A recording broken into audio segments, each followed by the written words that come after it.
Jadi Biasanya banyak. berapa lama Bu Rini dirawat inap? Kalau rawat inap sih tergantung penyakit ya. Kalau umumnya kalau kalau Tanpa kejang, tambahan Bu. ya kalau kejang Tambah misalnya masa epilepsi tambahan. aja gitu ya, paling Ya. 2-3 hari pulang Oh, ya, 2-3 nggak lama. Karena pulang. kalau sudah terkontrol, sudah Ya. dia bisa makan, kan awalnya kita pakai obatnya suntik ya. Nah, kalau sudah bisa makan obat kejang yang makan dan tidak ada kejang 24 jam, biasanya kita pulangin. Kenapa sih Bu bisa berulang masuk dirawat itu? Nah, Biasanya apa sih Bu kalau kondisinya? pasiennya, misalnya dia memang rutin dengan epilepsi gitu ya. Iya. Biasanya pertama putus obat. Oh, putus obat. Jadi padahal pasien ini masih dengan kejang ya, tapi ya entah apapun itu, mungkin tidak sempat beli obat atau tidak sempat kontrol, jadi terus obat biasanya kadang kan sampai 2 minggu nggak. Jadi kadang-kadang dia berulang lagi kejangnya. Makanya kita tunggu sampai 3 tahun tadi. Kalau 3 tahun benar-benar bebas kejang ya mudah-mudahan bisa lepas obat ya.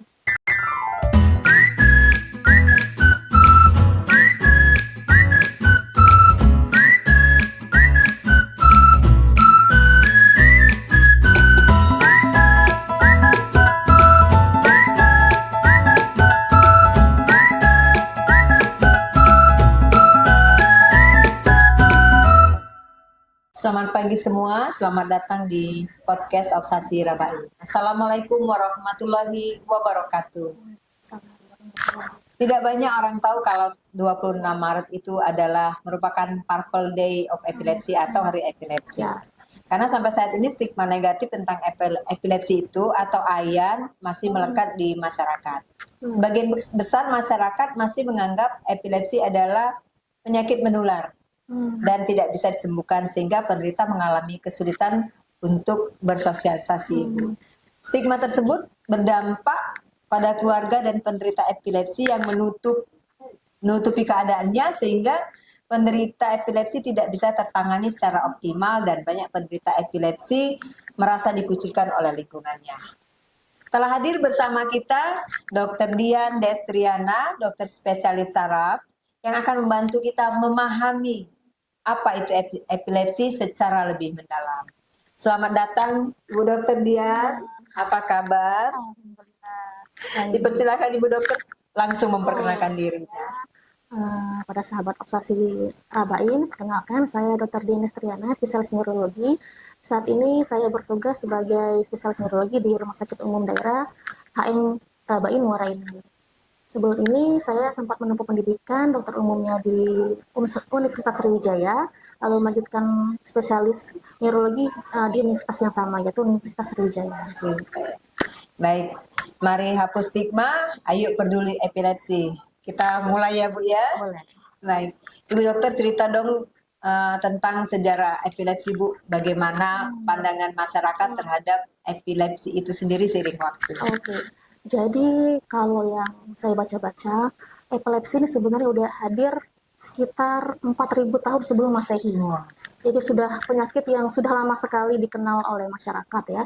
Cuman memang penyebutannya mungkin yang saat itu belum tahu orang bahwa itu epilepsi. Biasanya disebut mungkin dengan kejang, atau penyakit sawan, atau penyakit AYAN, atau kadang-kadang mungkin dianggap orang malahan seperti kesurupan atau gila, bahkan jadi banyak istilah-istilah yang sebenarnya kurang tepat.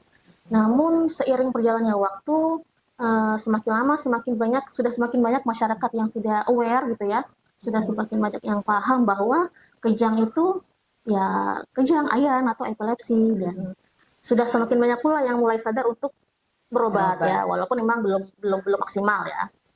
Emang sebenarnya apa sih Bu epilepsi itu? Bagaimana caranya memahami bahwa gejala-gejalanya dan apa perbedaannya dengan kondisi penyakit medis lainnya? Soalnya Bu biasanya kejang, berbuih-buih ya. Oke.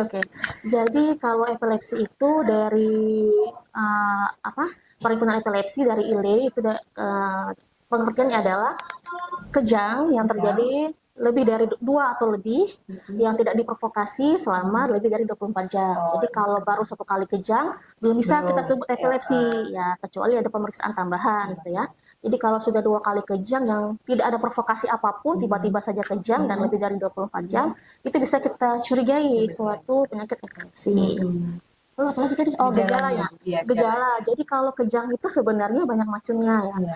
Kejang itu kalau secara umum ya kita temui yang gerakannya kaku, gerakan kelojotan, disertai ada mata mendelik ke atas gitu ya, ada mulut berbusa, ada lidah tergigit. Nah itu memang gejala khas epilepsi, gejala khas kejang.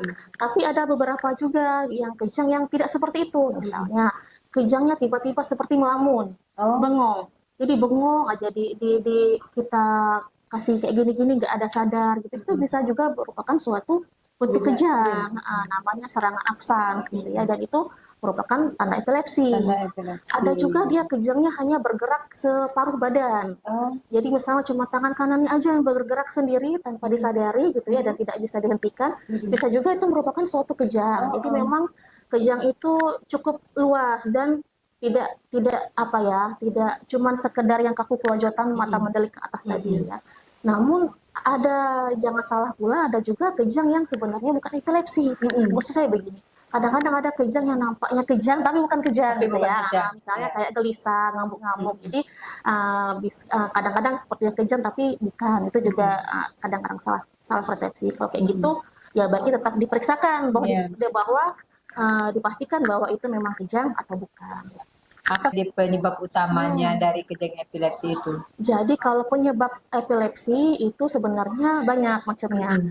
Tapi dari penelitian dari jurnal-jurnal mengatakan 50%-nya itu masih unknown atau tidak diketahui. Bahasa kitanya nyebutnya idiopatik gitu ya. Jadi kadang-kadang nggak tahu, nggak ada sebabnya. Cuman masalahnya ada gangguan listrik di otak yang mengakibatkan kejang. Tapi penyebabnya secara pasti ada yang tidak diketahui. Nah, sebagian lagi 50% sisanya bisa disebabkan macam-macam. Misalnya ada pasien kena sakit stroke, itu bisa menimbulkan kejang epilepsi. Ada pasien dengan infeksi otak gitu ya, infeksi selaput otak juga bisa menyebabkan epilepsi. Ada juga pasien dengan tumor otak misalnya, atau apapun yang terjadi di otak gitu ya, semua bisa menyebabkan kejang epilepsi, termasuk trauma kepala gitu ya, atau gangguan bentuk bentuk otaknya gangguan dari lahir juga bisa menyebabkan kejang. Faktor resiko apa Bu yang meningkatkan kemungkinan seorang itu bisa mengalami?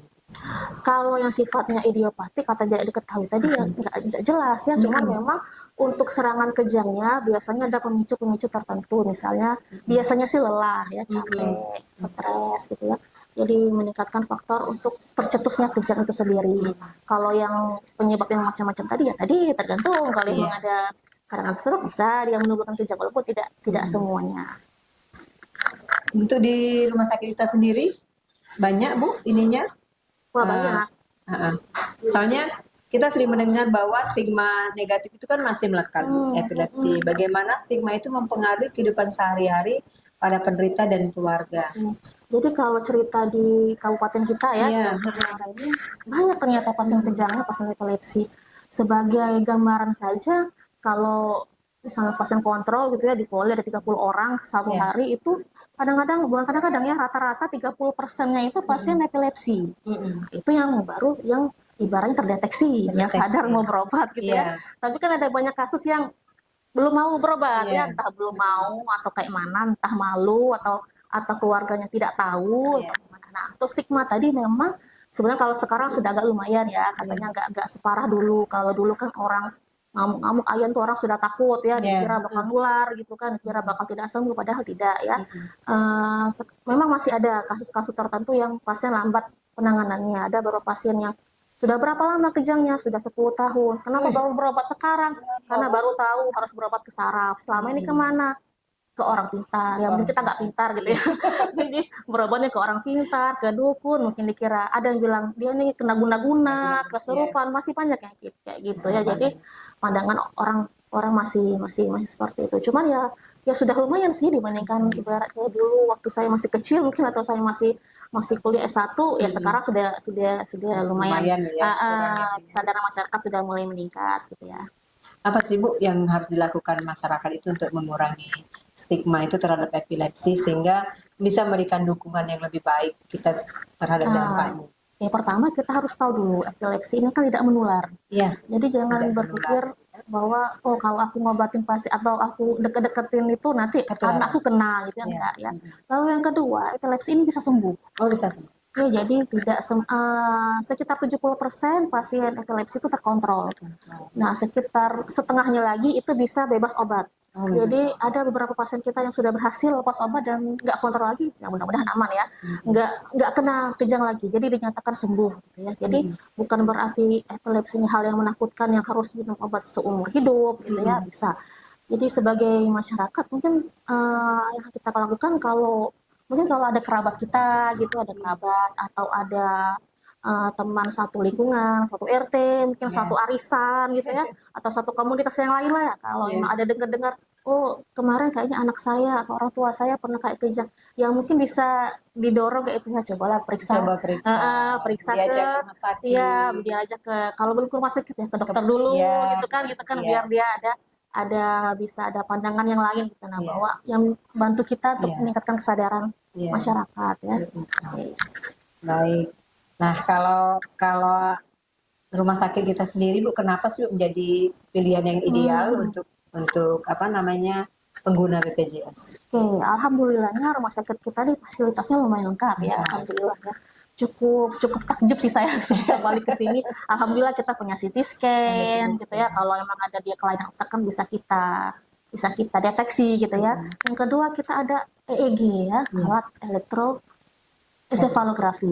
Jadi dia fungsinya untuk tadi kan ada aku bilang kalau kejang baru sekali. Nah, kita memastikan dia epilepsi atau tidak menggunakan Bisa EEG. menggunakan Jadi untuk apa namanya diagnosa awal atau menentukan dia ini epilepsi atau tidak, kita sudah punya alat. Jadi tidak perlu dirujuk, tidak perlu ke Palembang, apalagi ke luar negeri gitu ya, sudah cukup di sini. Selain itu untuk pengobatannya sendiri, alhamdulillah ditanggung ya sama BPJS ya. Jadi sebulan sekali obat itu sekali ambil biasanya untuk sebulan dan itu cukup untuk sebulan. Nanti jadi kontrolnya per bulan. Jadi tidak usah takut untuk berobat ke RSUD gitu ya. Jadi peralatan kita lengkap, pengobatan kita juga ada, aman. Artinya memang layak. Iya, dan rumah sakit kita ini masih menjadi tempat rujukan dari rumah sakit regional kita. Jadi bukan cuma melayani Kabupaten Muara Enim aja. Jadi dari apa namanya Pagaralam, dari Lahat, dari Empat Lawang, dari Pali. Jadi karena mungkin peralatannya kurang lengkap, jadi banyak dirujuk ke sini untuk penegakan diagnosa awal. Jadi jangan sampai justru masyarakat Muara Enim nggak tahu gitu kan, orang dari luar aja ke sini kan. Kita di dalam Bu ya. Kita di sini yang nggak tahu. Iya. Bagaimana Bu penanganan epilepsi tersebut kalau di poliklinik rawat jalan atau Roti? Jadi kalau pasiennya dalam kondisi stabil, maksudnya dia kejangnya misalnya 2-3 kali sebulan, tapi stabil ya, pasiennya sadar gitu ya, bisa berkomunikasi dengan baik, itu diarahkan ke poli. Nanti di poli rawat jalan bakal ditentukan apakah dia ini epilepsi benar atau bukan. Nah biasanya kalau awal-awal kita EEG tadi, kita pemeriksaan EEG ya. Nanti tergantung lagi pemeriksaan lanjutannya apakah tetap dibutuhkan CT scan atau cukup dengan EEG. Nah sementara kalau pasien dalam kondisi gawat darurat, jadi kalau epilepsi ini ada yang kondisi gawat ya, misalnya kejangnya itu berlangsung lebih dari 5 menit. Jadi kalau misalnya kejang sudah berlangsung lebih dari 5 menit, di rumah cepat-cepat bawa ke UGD. Bukan ke poli lagi, bukan ke bidan, apalagi bidan ya, atau ke dokter praktek, jangan, kalau bisa langsung ke IGD. Karena dia harus langsung ditangani secara cepat. Karena kalau kejang berlangsung lebih dari 5 menit akan menyebabkan kerusakan sel-sel saraf. Kalau sudah rusak ya, kalau saraf itu agak sulit mau dikembalikan lagi gitu kan. Jadi batasnya 5 menit. Kalau sudah 5 menit segera bawa ke rumah sakit. Ya paling kita bisa lakukan di rumah paling kayak biasa, lengkapkan bajunya gitu ya. Dimiringkan, jangan sampai ada keselet gitu ya, tapi harus cepat dibawa ke vaskes yang ada UGD-nya. Nah, bagaimana sih Bu alurnya pelayanan bagi pasien epilepsi tersebut yang menggunakan BPJS di rumah sakit? Secara umum sama ya dengan rumah sakit lain. Kalau dia mau ke poliklinik, tentu harus pakai rujukan dari FKTP tingkat 1-nya. Baik itu dari puskesmas maupun dari praktek dokter yang melayani BPJS ya. Tapi kalau dia ada dalam kasusnya gawat darurat seperti yang saya ceritakan tadi, kejang nggak berhenti lebih dari 5 menit, bahkan sampai 10 menit, ya langsung aja ke UGD, nggak usah pakai rujukan, yang penting bawa aja kartu BPJS-nya gitu kan, nggak butuh rujukan, karena sifatnya gawat darurat. Gawat darurat. Nah, mengulik tadi Ibu bilang bahwa penyakit epilepsi itu kan tidak menular dan bisa sembuh ya Bu. Berapa lama sih Bu prosesnya Bu? Nah, kalau untuk penyembuhannya, kalau dari perhimpunan dikatakan kalau sudah 3 tahun bebas kejang, itu kemungkinan kejang berulang lagi kecil. Jadi bisa dikatakan sembuh. Jadi patokan kita kalau pasien berobat nih, misalnya kejangnya terakhir 2024 ini bulan berapa? Bulan 5 ya. Bulan 5 2024. Nah, kita target makan obatnya sampai bulan 5 2027 dengan catatan selama 3 tahun itu nggak ada kejang. Nah, jadi kalau selama 3 tahun Gitu ya rutin tiap bulan. Jadi kalau 3 tahun itu nggak kejang sama sekali, kita bisa rencanain untuk turun dosis dan pada akhirnya selesai minum obatnya. Dan sudah banyak pasien kita kayak gitu. Jadi sepanjang dia 2 tahun Ya, obatnya memang harus dapat terus tahan. ya, Bu, ya? Dapat terus, tentu ditanggung BPJS ya. Nah, kadang-kadang ada yang mau rujuk balik ya nggak apa-apa bisa. Kalau sudah aman, sudah bebas kejang berapa bulan biasa kita rujuk balik. Tapi kalau di awal-awal tetap Obatnya tersedia itu ya, Bu? tersedia. Bukan tiba-tiba nanti Enggak. ada yang kurang terus beli obat tidak ya Bu ya? Alhamdulillah selama ini sih tercukupi semua, yang nggak ada yang beli beli pribadi gitu ya, nambah sendiri, bayar sendiri. Kurang misalnya harus beli. Dapat. Tidak ya Bu ya? Baik, terima kasih. Rasanya seru sekali ngobrol. Ada satu nih Bu closing statement Ibu. Bagaimana Bu Dokter kira-kira apa yang disampaikan Bu Dokter kepada pendengar Obsesi Rabain, terutama bagi mereka yang mungkin memiliki epilepsi atau memiliki orang terdekat yang mengidap kondisi ini? Ya, yang pertama tadi ingat bahwa epilepsi tidak menular dan bisa sembuh. Jadi jangan takut untuk memulai, ya, jangan takut untuk memulai berobat. Kadang-kadang pasien atau keluarganya malu gitu ya, nggak enak ngobrol udah lama. Jangan takut ya. Kalau kita mulai sekarang ya kapan mau sembuh gitu kan. Tapi semakin cepat kita memulai pengobatan, semakin cepat pula penyakitnya dapat ditangani dan mudah-mudahan bisa sembuh. Nah, gitu. Nah, sharing pengalaman Bu Dokter, bagaimana Ibu Dokter merawat pasien khususnya di rawat inap Rumah Sakit Udara. Rawat inap ya. Kalau rawat inap biasanya sih kalau pasien-pasien yang tadi ya kayak tadi yang kejang udah lebih dari 5 menit, lebih dari 10 menit di rumah kita bawa ke sini. Biasanya kayak gitu kita melakukan pemeriksaan lengkap. Ada beberapa pasien itu ternyata dari pemeriksaannya ada mungkin penyakit yang lain gitu ya, nanti kita tangani. Selanjutnya rawat jalan, setelah rawat jalan ya terkontrol ya alhamdulillah banyak yang bebas kejang. Kayak pasien tadi infeksi ya, jadi pasien itu ternyata sakit infeksi selaput otak, awal mulanya dari TBC gitu ya, infeksi, ternyata pas dirawat di sini ada kejang, udah kita obatin kejangnya, kita lakukan pemeriksaan.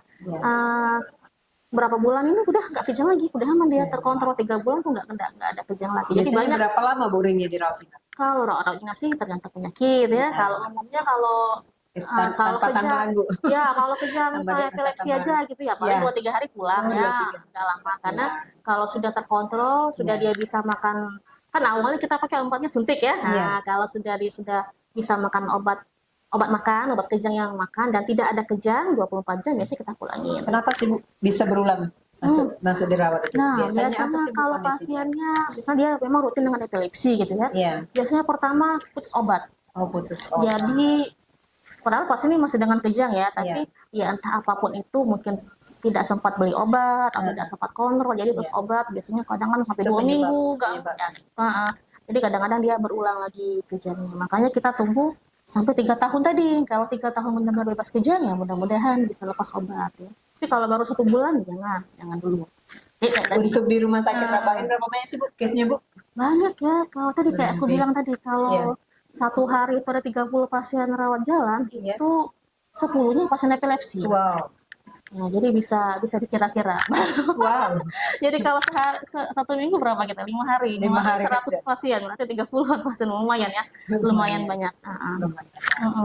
Demikianlah sahabat Obsesi Rabain, diskusi kita tentang epilepsi bersama Ibu Dokter Dian hari ini. Selalu memperluas ilmu pengetahuan agar bersama-sama kita bisa menghapus stigma dan peduli pada mereka yang menghadapi epilepsi ya Bu ya. Karena langkah kecil kita melaporkan akan membawa perubahan.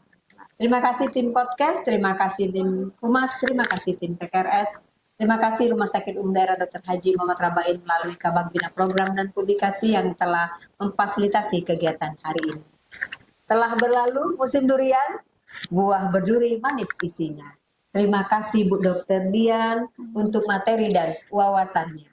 Semoga akan menjadi ilmu yang bermanfaat buat kita semua, juga buat sahabat Obsasi Rabain dimanapun berada. Sampai jumpa di Obsasi Rabain berikutnya. Wassalamualaikum warahmatullahi wabarakatuh. Waalaikumsalam.